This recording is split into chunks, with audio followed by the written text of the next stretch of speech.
Hello again, everybody. Patrick Mitchell. This is part 4 of this segment. We were working on the drums in the last video, and we're now moving on to. We're not moving on from the drums. We're actually still working on them. We EQ'd the drums a little bit in the last video, and now we'd like to try and bring them out a little more. So I'm gonna actually choose the same processor that I did with the bass, the Fatso, and this time I'm going to use the Fatso Junior, and we'll see what we can come up with in here. And again, for time constraints, we'll go ahead and just use whatever presets are in it. So let's take a look and see what we got. We've got we're looking for drum friendly stuff here. I got hip hop drums. I don't think this is necessarily a hip hop song.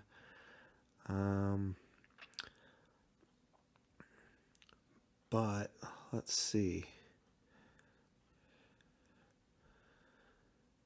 Let's give this a little bit of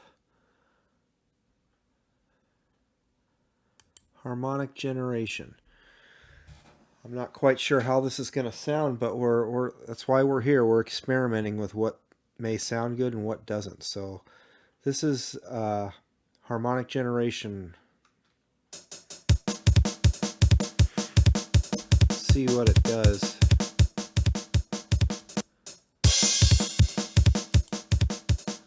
It adds a little bit.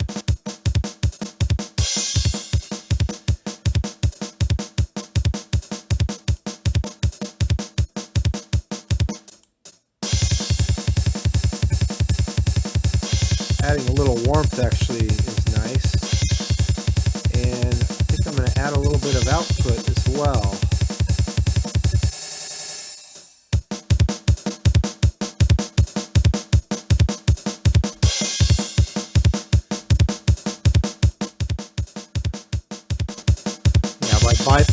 Bypassed on.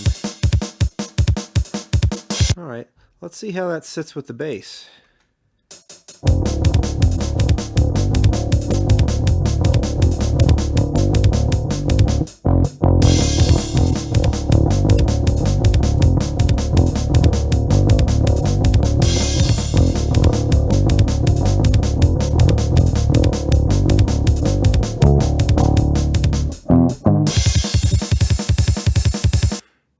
That actually doesn't sound too bad. That actually helped the drums out a lot. If anything else, I would say that we would want to go through and maybe tweak the EQ a little more. However, let's see what we can do with the EQ now. Again, I worked backwards in this. Normally you start off with adding some type of compression if you're going to, but it doesn't really matter. I mean, all of this recording stuff is all trial and error anyway. There are certain rules and guidelines that you follow when you're mixing and setting up EQs and compressors, but for the most part there really isn't any particular rules that you need to follow. A lot of it's trial and error and what actually sounds good. So that's why I'm going to go ahead and continue on with the EQ and see. I want to maybe smooth out the Q on the low mid to see what we get.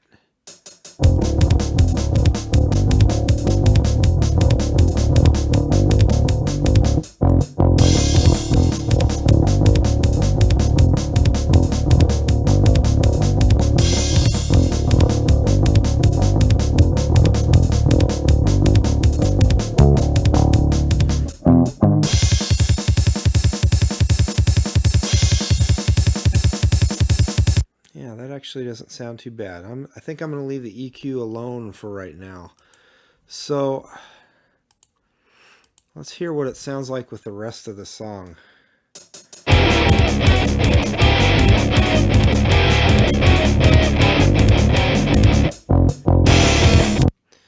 Now, I'm going to take in, these are two, what I call annoying guitar tracks, because this whole song sounds like, it sounds like clowns. If you can picture clowns running around playing leapfrog over each other. That's the first thing I think of when I hear this song. It's like, geez, way too much happening. But let's see what we got here. I'll mute this one for now.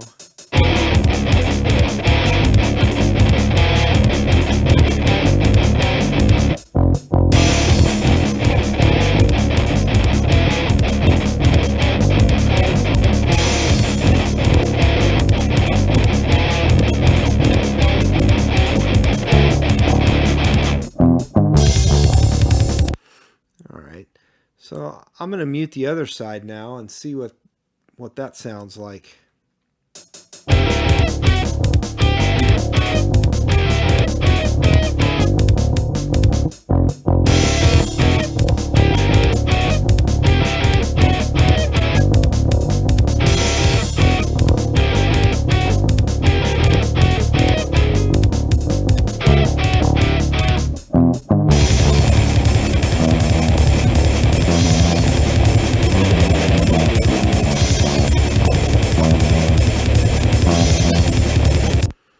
Now that track sounds like it needs to be time aligned a little better with the drums. And that's due to, the processing we've put on the drums. So I'll have to go through and ultimately time align that. But, playing both of these guitar tracks together, sounds kind of annoying and doesn't sound very appealing. But when I go to mix, oftentimes when I'm recording, what I'll do is I'll record a bunch of different tracks of different stuff, different melodies, things that would go well together. And then when I go to start mixing, I'll actually take and I'll only bring certain tracks in at certain times. And it's another part of the creative process when writing music. A lot of times when I start a song, by the time I'm done mixing it, it's completely different from when I first conceived it and thought of it. And I think it's kind of fun and exciting to get to the end, to do this stuff and see what actually comes out, because 9 times out of 10, by the time I'm done mixing, I have to relearn the song, because I've changed things so much. It's not just a bunch of tracks that are cluttered together and playing at the same time. It's actually different melodies and different tracks coming in at different times, and different breaks here and there. But I'll give you an example, a quick example. We're kind of up against the clock again, but this is with all the tracks going. But I'm going to mute one of these guitar tracks and then I'll bring it in later on. Here we go.